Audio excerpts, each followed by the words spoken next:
Welcome to the Brandon Market Podcast, the show for short-term rental owners who want to turn their listings into legacies. I'm your host, Allie Haney, owner and co-host of multiple properties and founder of Brandon Market, where we help Airbnb hosts and short-term rental investors build intentional brands, smart marketing systems, and guest experiences that actually move the needle. Each week, I share practical strategies, real-life stories, and behind-the-scenes insights to help you attract the right guests, increase bookings, and run your rental like a business, so you too can be the best in your brand and your market.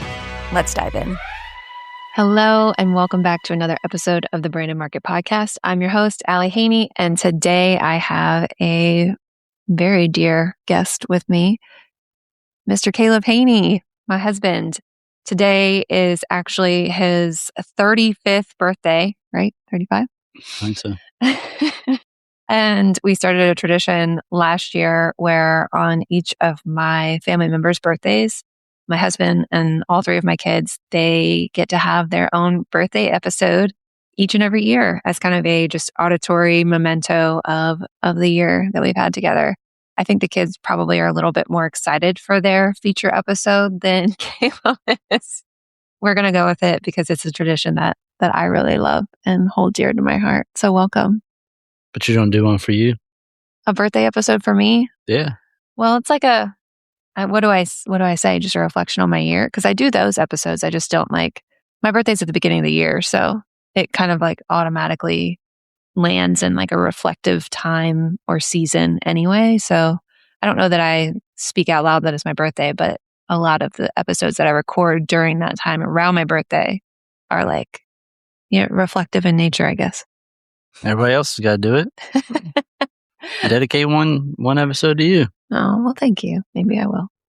But today is all about you. So happy birthday to you.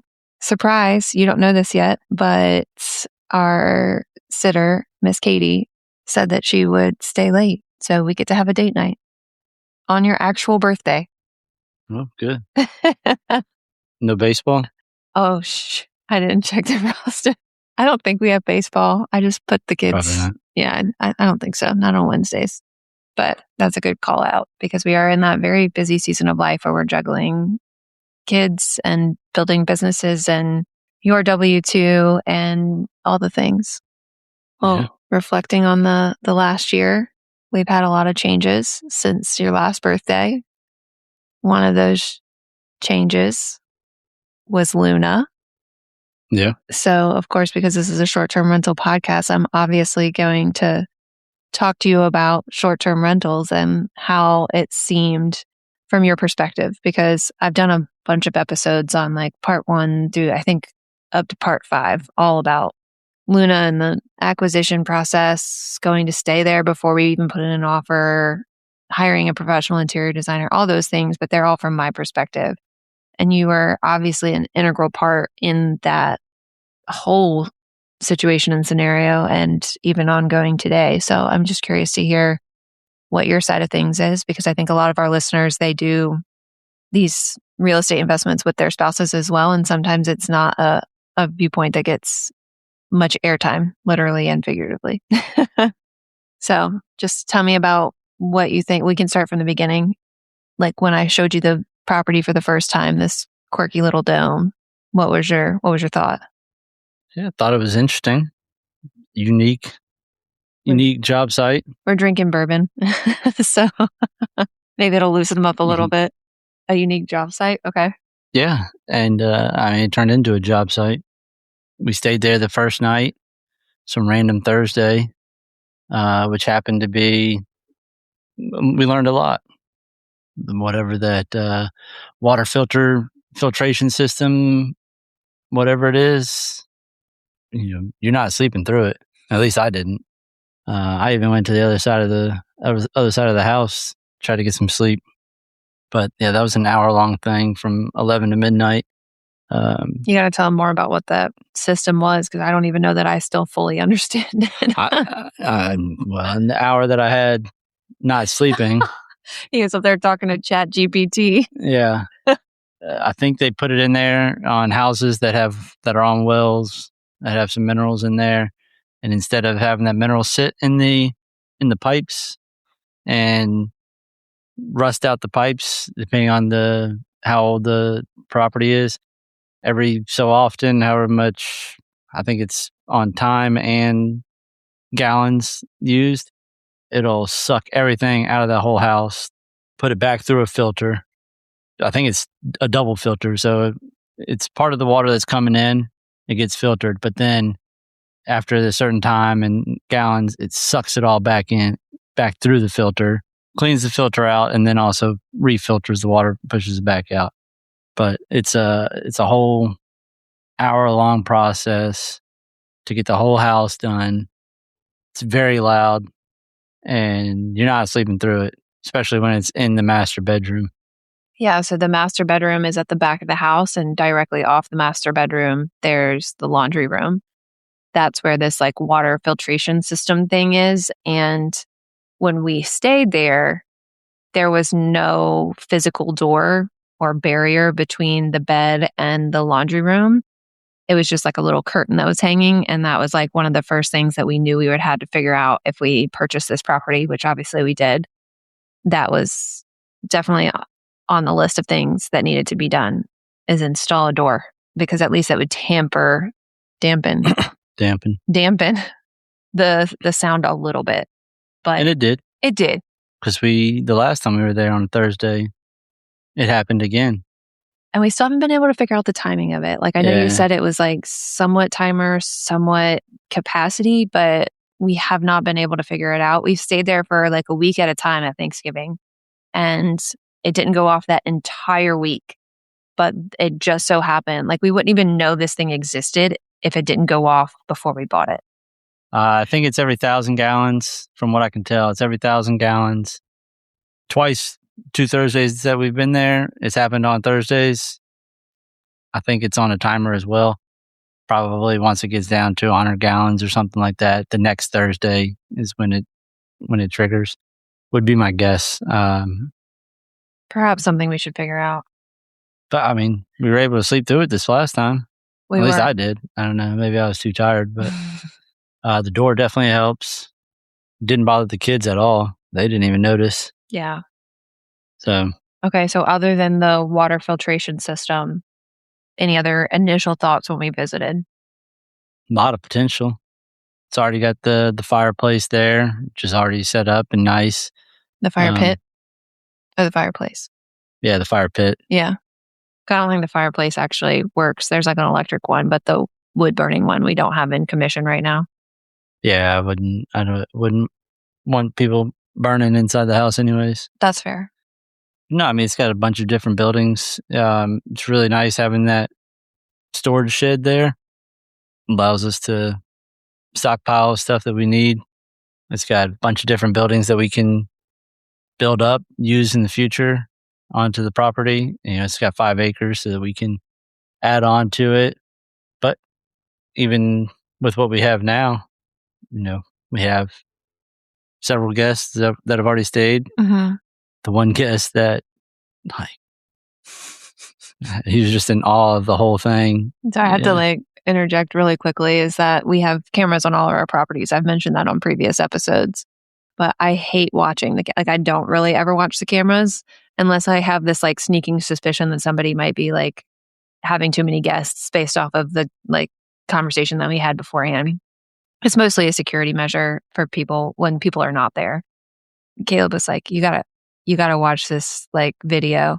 And I was like, I'm not watching the video. If I hear somebody say something negative about the property on a Friday when they check in, it's just going to ruin my whole weekend, because the whole weekend I feel like I'm going to have to think about it. And he was like, no, this one's going to make your day. I love the place. He was like a kid in a candy shop running around. They got a library. And he'd run over to the library. This guy was 55. Yeah. I think it was a surprise birthday party or something. Yeah. And when he opened the door, he's like, whatever his wife's name was, I don't even know. He's like, get out of the way. And he filmed the whole entrance like it was the Grand Cathedral or something. And there were some choice words in there too. Like, he was just like, holy shit. Like, he was so excited. Yeah. I will say that it's a pretty big wow factor when you walk in and there's this entire wall full of murals of the clouds and the Blue Ridge Mountains, including a very specific Buffalo Mountain that is right near the property itself. So it is a wow factor when you walk in. Yeah. I mean, we did the before and after pictures are pretty nice. We've done quite a bit of work on it. Surprisingly enough, the branding and marketing girly over here hasn't done a ton of just like direct before and afters, but I definitely need to. I mean, it was a whole makeover. I mean, even down to the studs at some spots. That's so true. Caleb never ceases to amaze me with how handy he is because I'll let you tell the flooring story. I don't want to take your thunder. There were some floor joists that were rotted out. Well, we wouldn't even have known that if we had gone with the original plan, which was to wait a year before replacing the flooring. That was on like phase 2 originally. And then we got in there and stayed for longer than a day. And I couldn't leave it feeling unfinished. I was like, we just got to figure out the finance part of it and pull the trigger on finishing the floors. Well, then of course we ran into unforeseen circumstances. That was what you were talking about. Yeah, I mean, I think we probably after staying there wanted to do the floors. Just seeing it, especially in the bathroom. The bathroom needed it.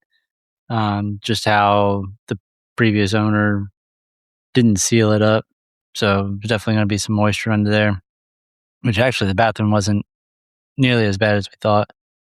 But no, there was some spots that just got covered up and needed to be replaced.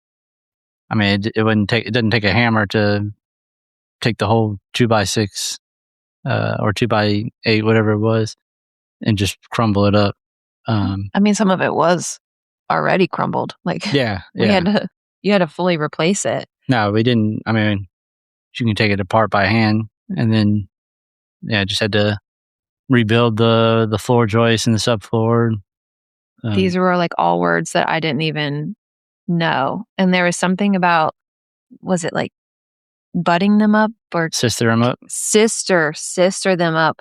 And he was talking about it, I think with my dad or somebody, and you guys kept using this word sister, and I was like, I don't know what any of this means. I'm just going to leave it to you, and tell me when it's done, and I'll make sure that the flooring contractor knows when to come back, because I don't know what y'all talking about, sisters. That was going to be the case if it was going to be longer, but the area that it was fairly short, and the boards weren't able to be sistered up because you have to nail the two boards together. But it just replaced the whole thing. It wasn't that long the way the floor was laid, so it didn't take too long to do, but it definitely needed to be done.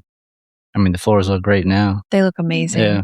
I will say that I'm very proud of us for stumbling upon an issue and choosing and committing to like fix it correctly so that our future and the future owners, if there ever is one, like, doesn't have to pay for shoddy work.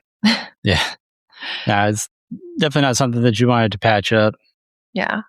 Liability and just longevity of it. Yeah. You're going to get your monies back.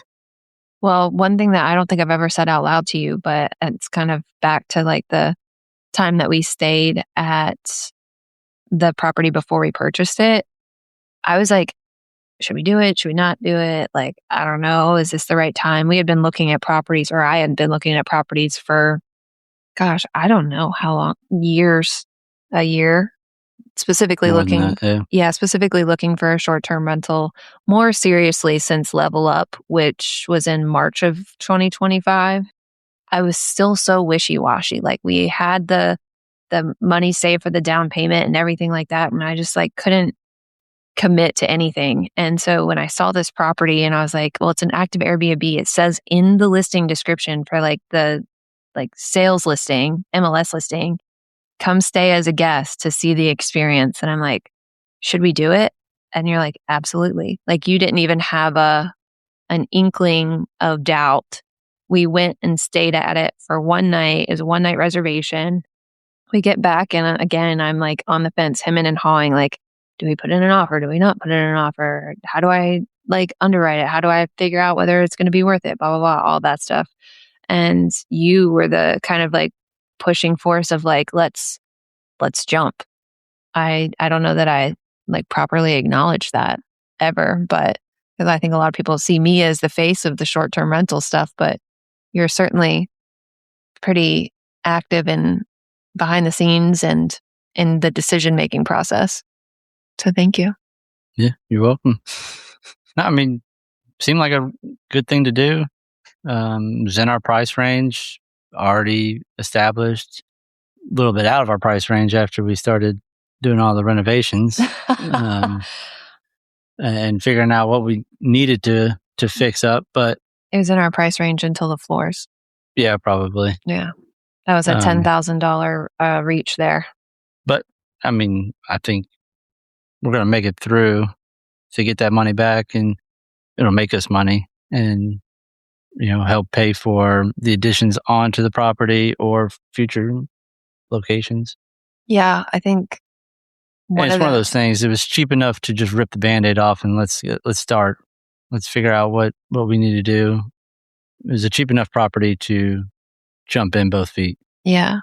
I'm going to encourage you to say affordable instead of cheap next time. Coming from the brand messaging girl. Yeah.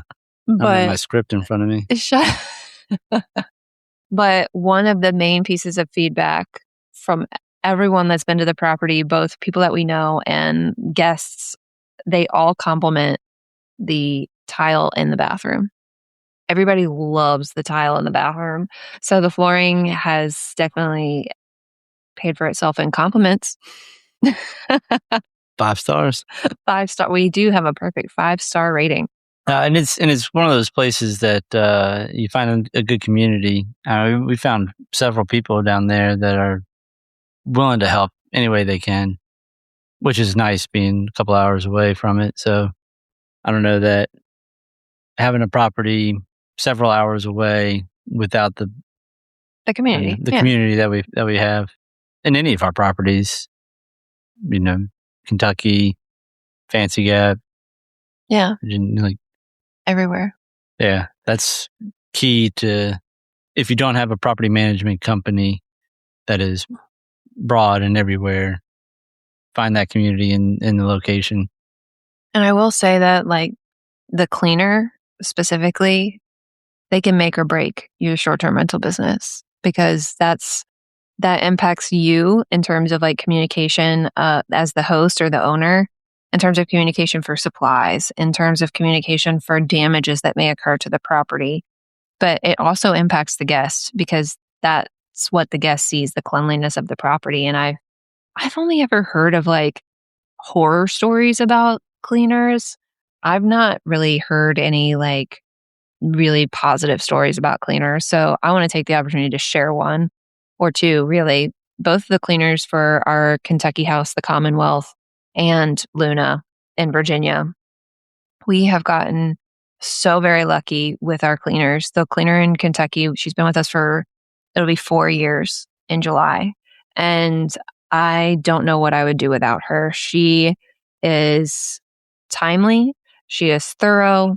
She is direct. I love everything that Tamara's ever done for us. I mean, they're basically the property managers. Sometimes, in some capacity. I mean, at least on the inside, because they're the ones that tell you whether charging cable was taken. Right. Towels are missing. Or any damages, like bloody or dirty or whatever. AC's out, water damage, anything. Like just yesterday. Walking in the house. I mean, we have the property managers that are out and about doing, the outside stuff, and they'll fix the light bulbs and stuff, anything that the cleaner has mentioned, but she's the front they're not line. the ones in there every single, in between each stay. Yeah. When he says property managers, he means we have tenants in the Kentucky house that will mow the lawn for us and stuff and go get propane and everything. So we do have like you said, the community, the boots on the ground there. Even like the short time that we've worked with our cleaner in Fancy Gap at Luna, she's the same way. She's very, very thorough. She's receptive to feedback. She's going to come and like, she'll check on us outside of like Airbnb stuff and just see how we're doing. When's the next time we're coming up to visit? Like, she's just very kind and caring. And so I don't want the narrative to always be negative around cleaners. When you find a good one, treat them. Yeah. Like, treat them like gold because they're worth their weight in gold. Yeah. And I mean, even she's the one that brought up the mowing the lawn in Fancy Gap.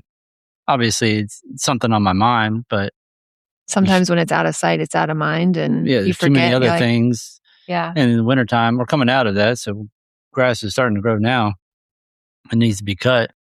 But, you know, that was number 10 on the list kind of thing. It's too strong for you? Oh my God. Anybody that watches this on YouTube is going to laugh at that. I didn't. Sorry. What is that? 1,000 proof? Barrel proof. What does that mean? Probably 127. You took the girl out of Kentucky and you took the Kentucky girl. Like, I can't. This one's for Virginia. Oh, geez. It's a Ragged Branch. Okay. Wow. Ragged Branch has my throat ragged now. All that to say, our communities in both places have been really helpful and instrumental in the success of the properties. Anything else that you have like insight for a spouse? We talked about some of the construction or renovation process. I'm curious your viewpoint on hiring the professional interior designer. What was your reaction to it when I first proposed it? Did you see value in it? Now that you see the result, like what's your thoughts? I think the property looks great now. And I think I'm not sure what the pay price was for the professional. Just keep it all from you. Don't worry, honey, it's going to work out. Yeah. I mean, it looks great now. I'm more on the structural side of things. Yeah. One thing I don't do is paint. I don't know if that was mentioned on the last year's thing, but I'll say it again. I hate painting. I painted a lot of that house. Yeah. And one room took 5 coats. It was crazy. But it was worth it. It's such a cool, moody room now. It's a cranberry room. I feel like I would smoke a cigar in there. I hope that people don't, but I do get that vibe. As soon as you walk in, you just feel like you should smoke a cigar. If they do smoke a cigar, I hope they open some doors and windows. Or just don't do it. Yeah, don't do it. But it's got a record player in there. Mm-hmm. And TV. And a velvet couch. Yeah, no, I mean, it's a cool place. Got some Elvis Presley in there. Some real records. Yeah, real vinyls. Not these new ones that sound awful. The Morgan Wallen one sounds pretty bad. I think it's the Needle. Oh. Oops. Because we actually use ours quite often. Yeah.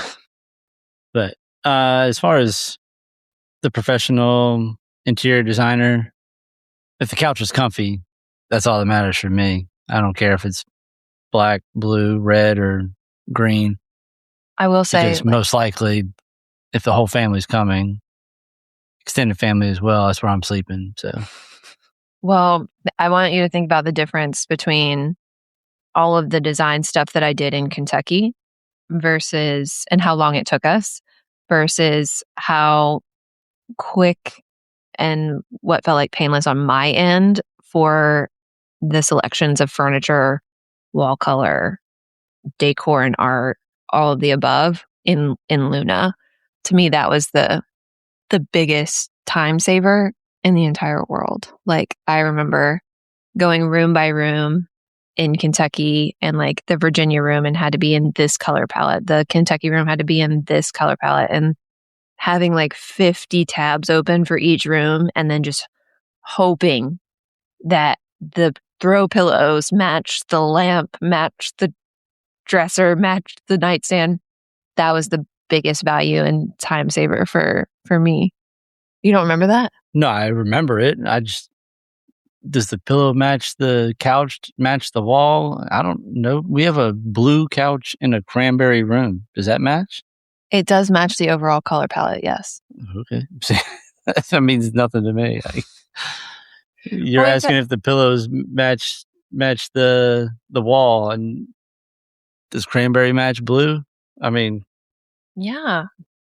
Cranberry and blue go together? I don't know if blue matches khaki. Really? That's plum. That's not cranberry. But yeah, that looks good together. Plums and cranberries, so different, apparently. I hope Brianna listens to this episode. That's the designer, by the way. Yeah, I know that. Okay. The blue on my hat doesn't match the blue on my shirt, but you look fine. Yeah. It's a podcast. Mostly just... that's on camera somehow. So what about the exterior amenities? Like, what's your favorite? We talked about inside of the house. What's your favorite thing outside of the house at Luna? For the guests or for me? Both. Are the answers different? Yeah, I love having that shop out there. Oh, okay. You're thinking practically. Yeah, that's a game changer for me. Like if we had another property, if we just bought a property and built a place, bought 5 acres, built a small house on it, I would put a shed at on least it a first. shed, if not, one with electricity and everything. Oh, there is electric out in that shed, which I think that is the differentiator. That's the kicker. Yeah, for sure. We were able to paint, we had bad weather up there a couple weekends when we were up there working, and we were able to paint the cabinets inside there while it was raining outside.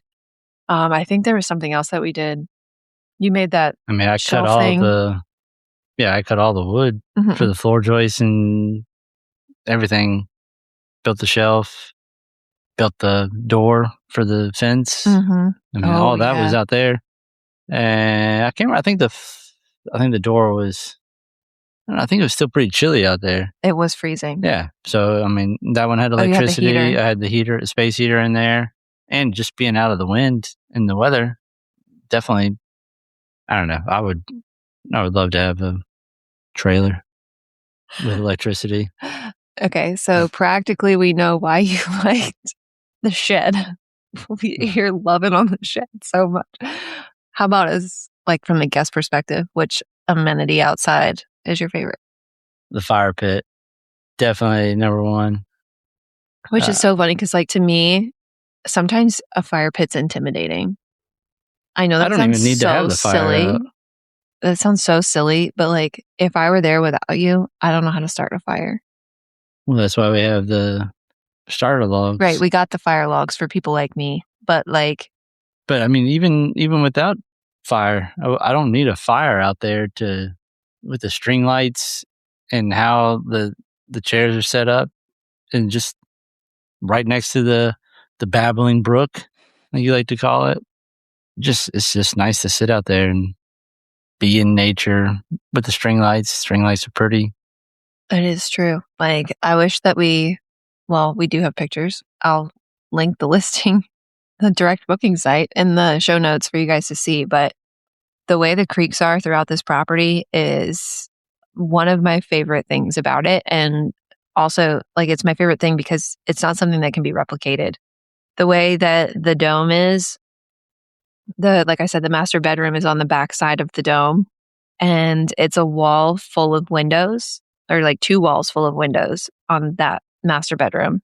And the creek winds directly around the edge, the perimeter of the windows. So when you wake up, you're looking at water. Wake up and roll over and you're looking at water.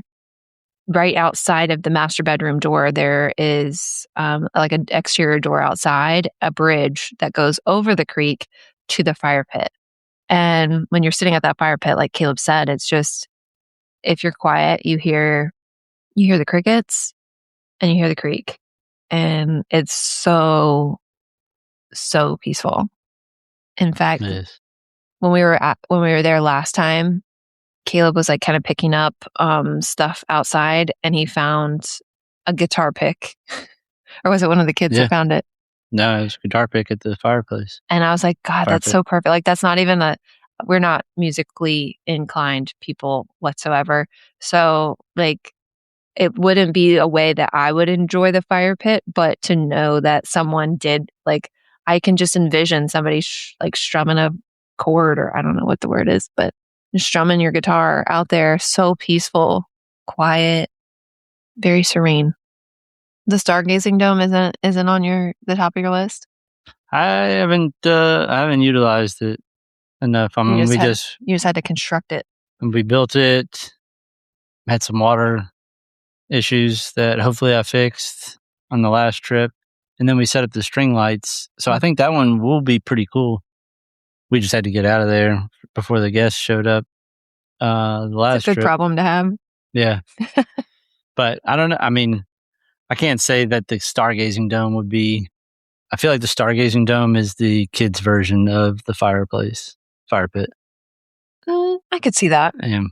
It's something. It's almost like a playhouse. Yeah. Yeah. It has this string lights. It's got the chairs in there. The string lights that twinkle too. Yeah. They're like fairy lights. So when I presented to you the brand idea of Elysian or Luna, all of the above, what was your reaction to that? When you said Elysian, the only thing I know about Elysian is the Matt Damon movie. That's Elysium. Exactly. Even more to my point, I have no idea what you were talking about. What's the Matt Damon movie about? It's futuristic. I guess Elysium is some heaven, almost Eden in the sky, heaven, wherever he was trying to get to. I don't know. That would be accurate. It's our little slice of heaven. Yeah. So I was well, that movie was not. Oh, it ended badly? It ended great, but the whole movie itself is not about heaven. They're trying to get to heaven. Have I told you so you already mentioned, that we're probably adding on units, obviously, but did I tell you the names of those? Luna, Soul. The third one. Eden? Yeah. Okay. Yeah.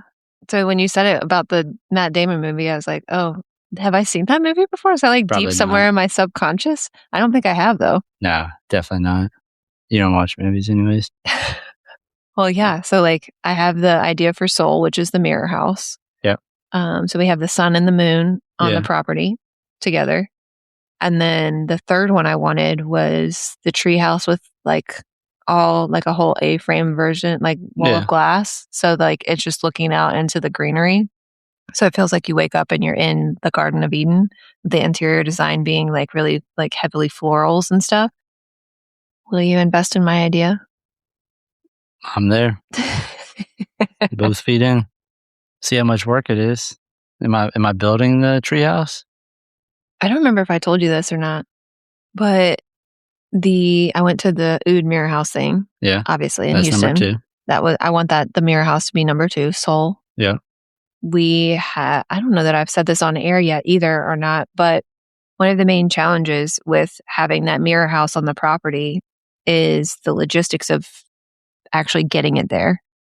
This mirror house is anywhere, they have different models, let's say anywhere from 200 to 400 square feet. Of course, I like the mid to upper range one. I don't need the 2-bedroom one because it's certainly going to be a couple's getaway for that specific unit, but it's delivered on an 80-foot flatbed truck. I would love for you to describe the roads leading to Luna. An 80-foot flatbed truck. Yeah. I don't think that's going to happen. Right. So that's exactly what I said to them. That's a hard no. It's not going to work. It's not getting in the driveway. Well, it's not even. You have to make a new driveway, but it's not even getting down. It's not getting to the driveway. What's the road? Springbud. It's not Springbud. It's not even getting down Springbud. Well, it's not getting to Springbud off the interstate. There's some tight turns. Do you remember when we were driving, following each other one night? I don't remember why we needed 2 cars, but we did. It was really foggy. And I slowed way down to the point where you couldn't even see my headlights anymore. And you're I thought you had an accident. Yeah. That's how tight some of the turns are because you can't see the headlights right behind you. The 80-foot flatbed is not getting anywhere off of I-74. And so I told them that. I sent them the Google Map screenshot. And they said that the mirror house is built onto a chassis. So technically it's... How big is a regular tractor trailer? I'm not that big of a podcaster where I have the guy off to the side that's I'm pretty sure it's 43 feet. It's huge. Like, Caleb, it's huge. Anyway, like I was saying, it was like it's built as if it's a camper. So it's built onto a chassis. And so you can remove the mirror house off of the flatbed onto the chassis and pull it the rest of the way. I don't know the length of that, but I'm like, what vehicle do you need to be able to pull? I can't remember. It's like 20 tons or something. They're like an No, 20 tons. 20 tons. Yeah. No. So the Signature, which is the lowest model, is 9 tons. The Monolith, which is the 2-bedroom one, is 20 tons. Okay. Yeah, 20 tons is not happening. Well, I don't want the I want something in between that. Regardless, it's 9 tons is they're like, you're gonna need an drivable. F17,000. And I was like, okay.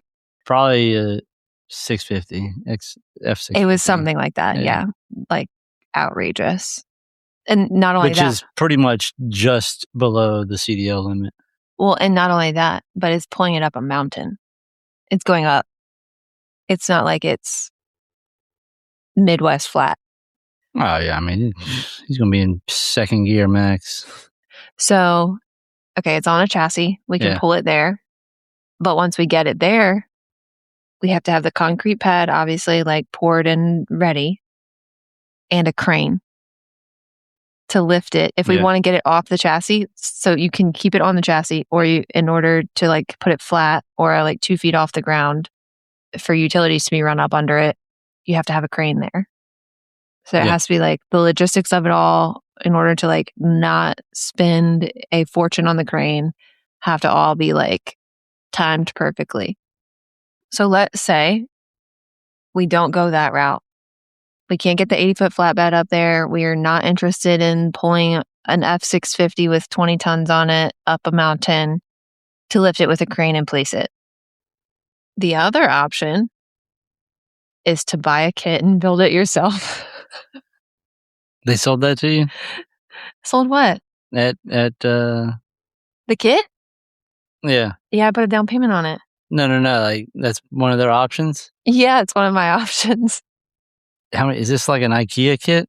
A million pieces?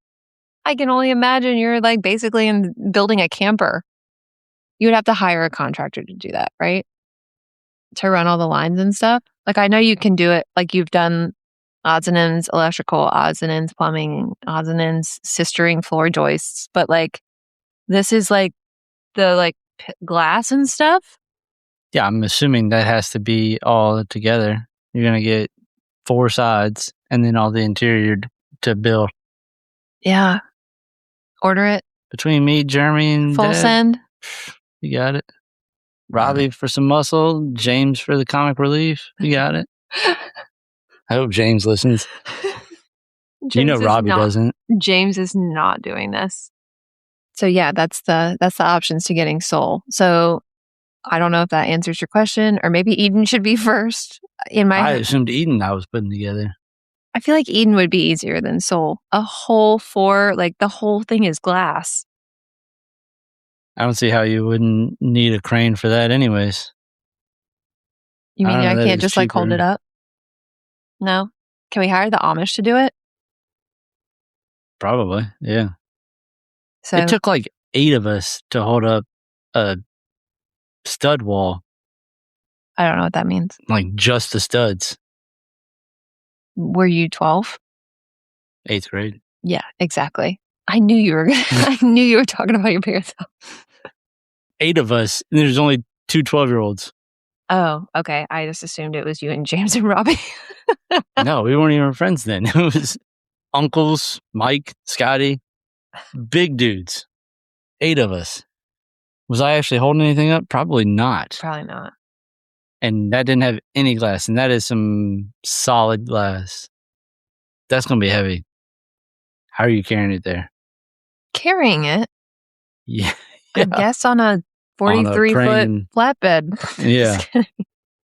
So that's to be determined what the next unit on Elysian is going to be, because now you've seen a glimpse into how our conversations go. This is my idea. Execute it for me, please. And it can be done. Okay, so once we have Elysian all squared away, or maybe before we have Elysian all squared away, one of my favorite conversations that we've had over the last year was a conversation about what our goals were in terms of short-term rentals and investing. And this was before we bought Luna, but last year when we were at the beach. But Luna wasn't in part of any of those goals? Luna was unique and needed to be an opportunity needed to be seized. You got to get one under your belt. One? That's like number 4. Our first start to finish under our belt. That's fair. Well, I mean, I feel like North Carolina the first time was ours start to finish. That was like getting punched in the gut and then kneed in the face. That was not an investment though. That was an opportunity. That was something we had already purchased and we were living there. It was both ways. I mean, a lot of people purchase a primary home, then keep it when they move to the next home. Yeah. But this is something that we're not even. It will never be our primary home. A part of, not necessarily a part of, but it's like, yeah. We're not moving there. We didn't buy that for living. We bought that as an investment. Right. To jumpstart this whole short-term rental business, basically.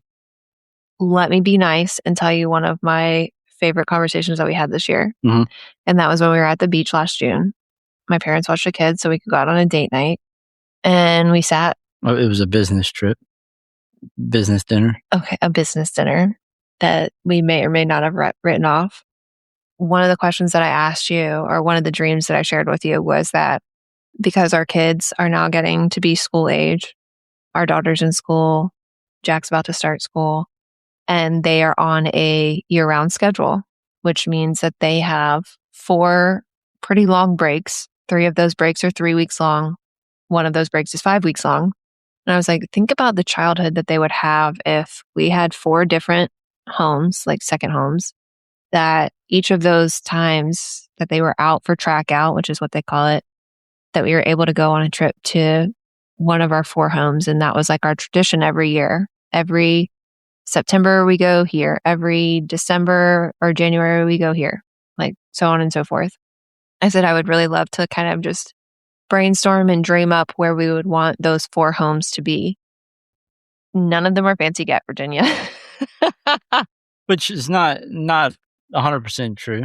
What? It's not. Yes, obviously Fancy Gap is not the city that we were talking about, but it's up in the mountains. I'm pretty sure mountains was on my list. Yeah. Because you gave me 4, right? Well, I wanted each of us to come up with a list of 4 and then compare the lists. Honestly, I don't remember what my 4 were or your 4 were. Like all 4. Yeah, I pretty much only remember 2. Say them out loud. Something like Montana. Yeah. And then probably like Florida. Did I say Florida?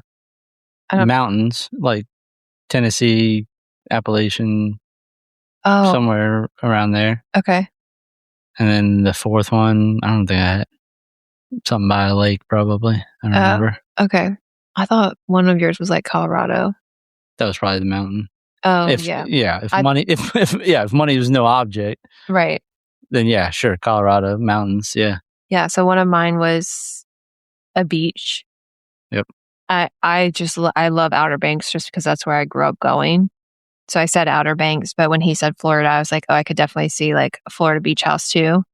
Mostly because that barrier island in Outer Banks is starting to look a little bit more desolate as the ocean starts to overcome it. But beach, Montana was also on my list. Lake Tahoe was on my list. And I don't remember my 4th one either. But I thought mine was like Colorado too. It might have been. I mean, one, I see Florida, summertime, vacation. Something like Colorado, depending on. I think I probably would go with more Tennessee vibe, Asheville, something like that. Fancy Gap. For like a fall thing. Watch the leaves change on the mountains. Beautiful view. But have something like Montana, maybe even Colorado for a winter thing. And then the kids can, learn how to ski and just have a full, well-rounded year to do all the things in the seasons. I mean, that's kind of why I liked Lake Tahoe, because it was like we could switch it up. Yeah, Lake Tahoe would be great. Summer or True. skiing for winter. Having a well-rounded lifestyle is pretty good. Jack of all trades. I mean, we grew up skiing in Virginia, which is like skiing on a slushy. It's fake ice, not real snow. I've skied in real snow, and it's 100% different. A lot easier to learn, a lot softer when you fall. But then also, if they wanted to learn how to surf, go down to Florida, get on the beaches. You can surf in Florida? I have no idea. I've never surfed, but I'm not buying a house in Hawaii. Yeah, that's fair. I've never been to Hawaii. Me neither. Sage and Jeremy both been to Hawaii, and you haven't? I don't know that Jeremy's been to Hawaii, but Sage went the month before I went to the Naval Academy. Did you go for like spring break or something? I don't know. I chose to spend my last month of freedom not going on a sailboat to Hawaii. That's fair. 20 days on a sailboat, 2 days on Hawaii, I'll pass. Well, I think it's a beautiful dream that we should still work towards. What, Montana? Is that the next one?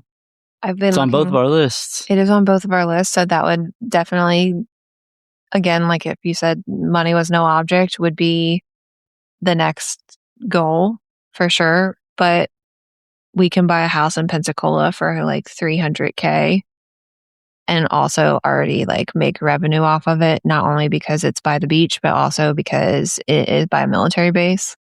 I think that is going to probably pad us a little bit more for like a Montana purchase, because I have actively been looking in Montana. And sounds like you've actively been looking in Pensacola too. Okay. All right. I got a lot of filters on my phone. Okay. Plus, I need to get an affiliate code for this because I say it all the time. I signed up for this email newsletter that I get every single day. It's called the Offer Sheet Daily. I pay $199 a year to get the premium subscription, but there is a free version as well.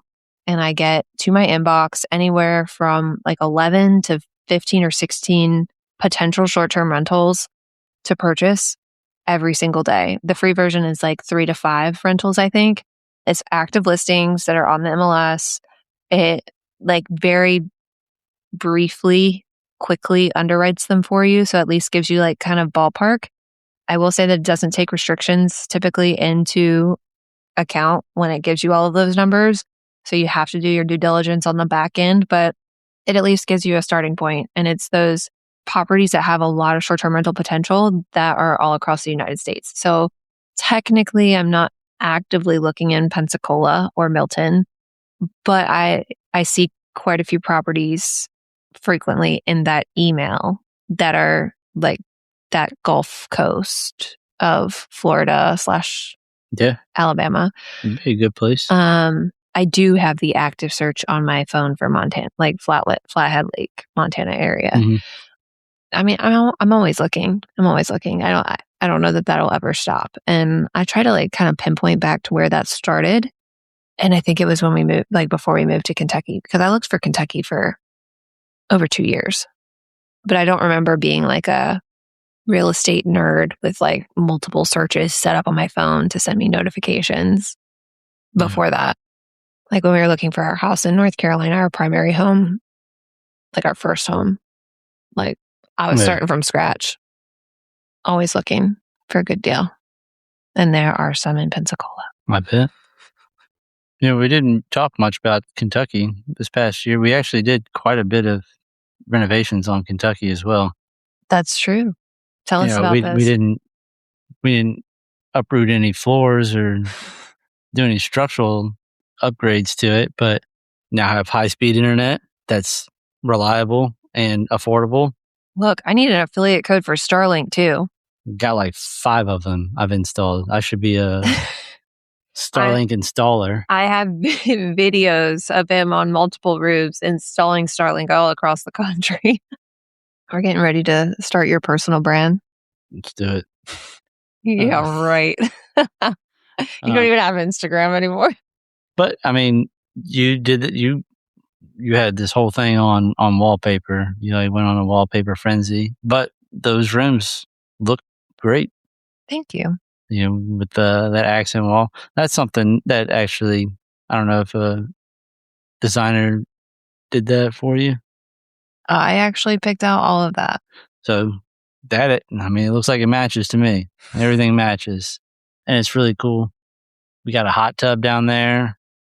We got a whole bunch of new furniture that I had to build. Robbie came and helped, didn't he?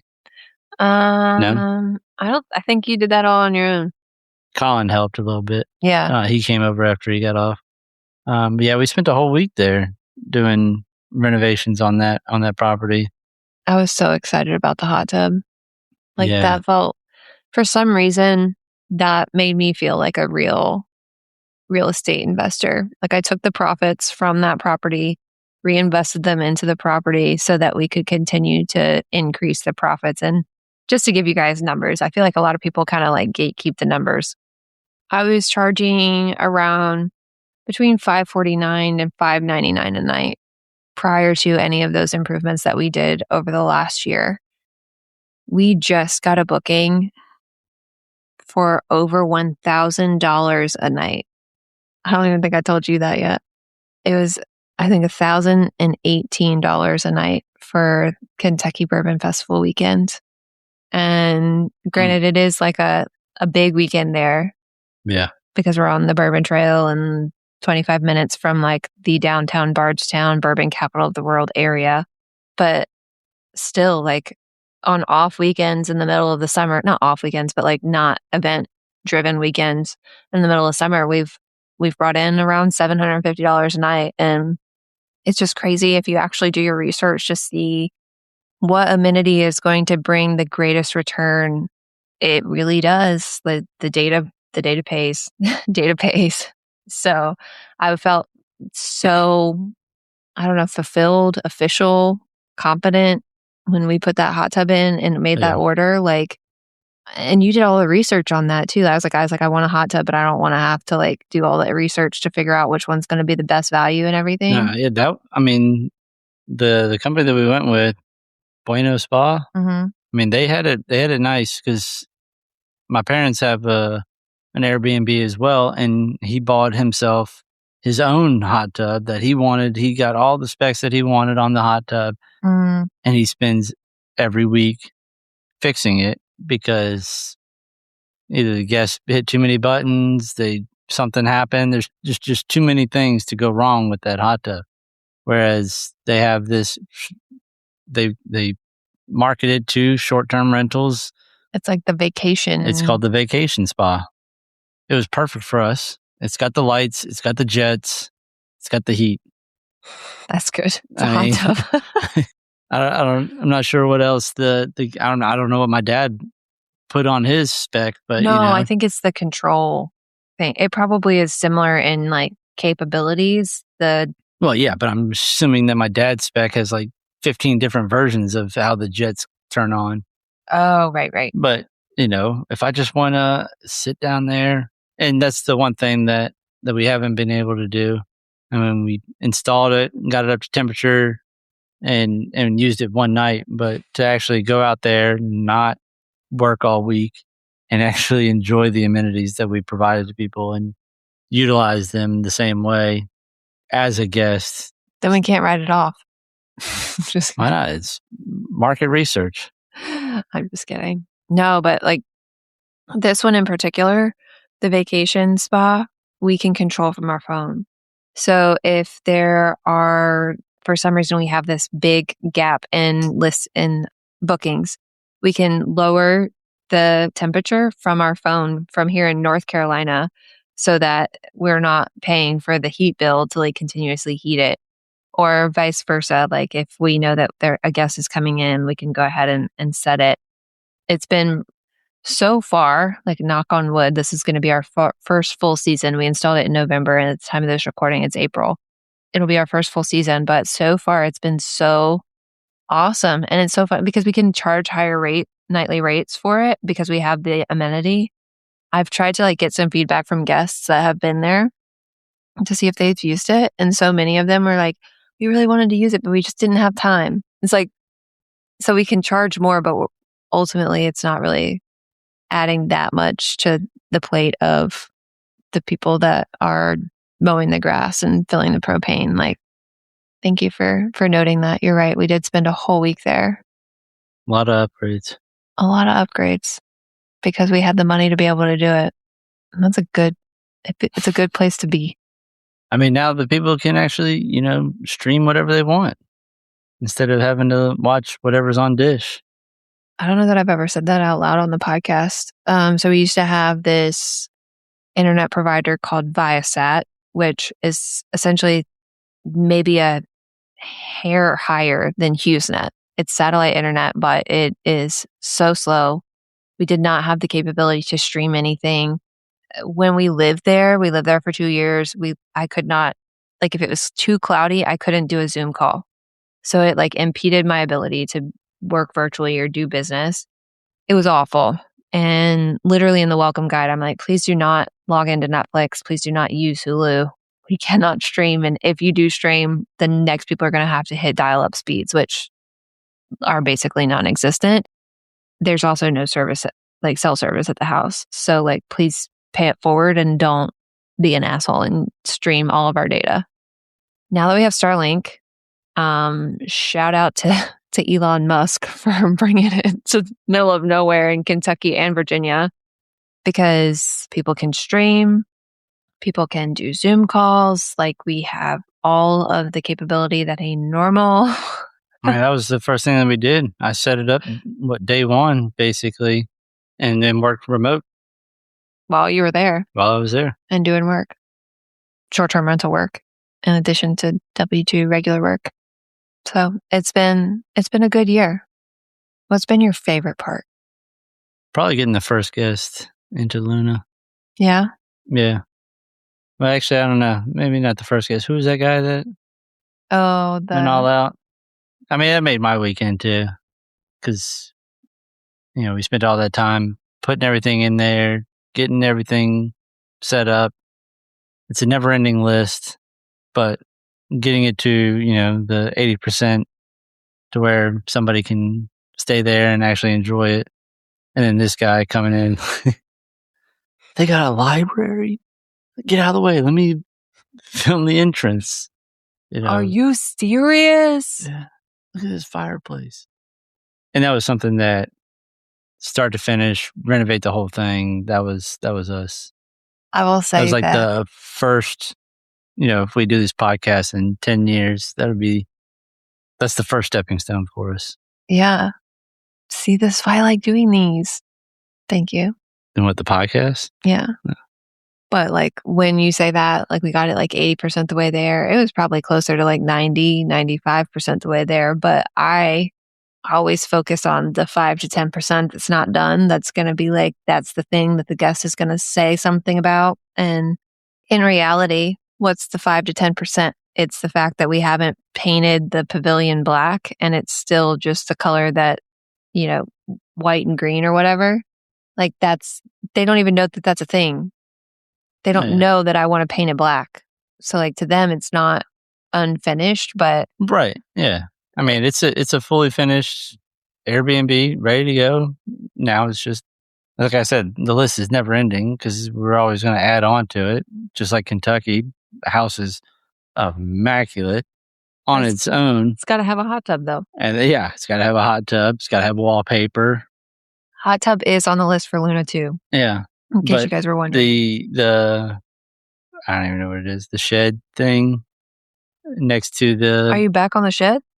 No. The other building that's there next to the fire pit. Oh yeah, like you said, there's a lot of outbuildings. We're gonna turn that into something when we have the time. I want it to be like a. And the money.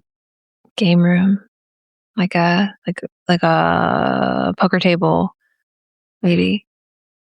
What do you think? I think it should be a bar area. A bar area.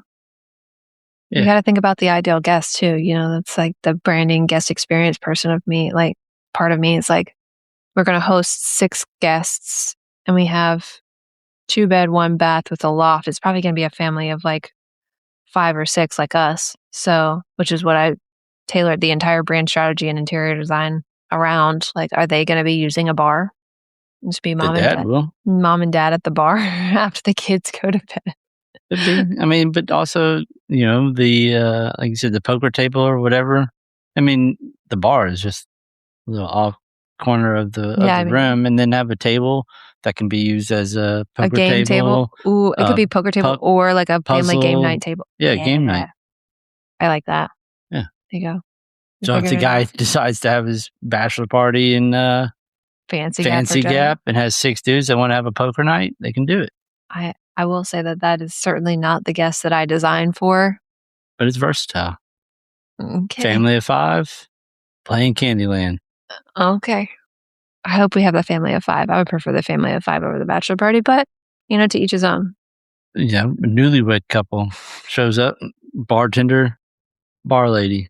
I don't know. Okay. Yeah, I think that's a far reach, but we'll go with it. It's a versatile room, but it's at least something. So my final question to you this evening, because Haley's going to kill me for going over an hour. Do you have a birthday wish this year? Do my PMP. What does the PMP stand for? Project Management Professional. What do you have to do in order to get that? You got to take an exam. 4 hours. I feel like that's not a wish, though. Like, that's within your power. That's not like a shoot the moon wish, unless you don't study and then it shoot the moon. You want to shoot the moon wish? I mean, like a birthday wish is like, I want a unicorn, right? Like, it's got to be a little bit unrealistic. A PMP is Montana this year. What? Okay. All right. Shoot the moon wish. I'm going to buy a house in Montana this year. All right. Or take the family to Yellowstone. Go to Montana this year. Go to Montana this year. Sure. Okay. You have it realistic. Here. I think it's supposed to be like a SMART goal that you're supposed to set. I can't remember what SMART is supposed to stand for in the acronym, but I feel like going to Yellowstone with our children and our family is a more attainable, which is what the A stands for, goal than buying a Montana house. But oh yeah, R is realistic. Yeah, you're gonna have to. We'll try for both. Maybe we'll go to Yellowstone, find a bang up deal and not be able to say no. We'll figure out the rest. All right. Well, happy birthday. Thanks. Thank you for coming on my podcast. Anytime. And I'm 35 now, so you can vote for me for president. Oh my God. Write them in, folks. It's the only milestone I got left. What? That is no milestones after that. 40, 50, 60. What does 40 get you? 50, half century? I don't know, over the hill? Half century? There you go. Yeah. Yeah. I don't know. 35 is the only thing that America recognizes. Oh my God. Well, maybe you'll make it to 69. All right. Until next week, cheers to being the best in your brand and your market. You just completed another episode of the Brand and Market Podcast. If you found this helpful, please rate, review, and subscribe to help others find this show and so that you never miss an episode. Don't forget to take a look at the show notes for all the resources mentioned today. See you next Wednesday, and as always, I'm here cheering you on as you build your dream brand and business.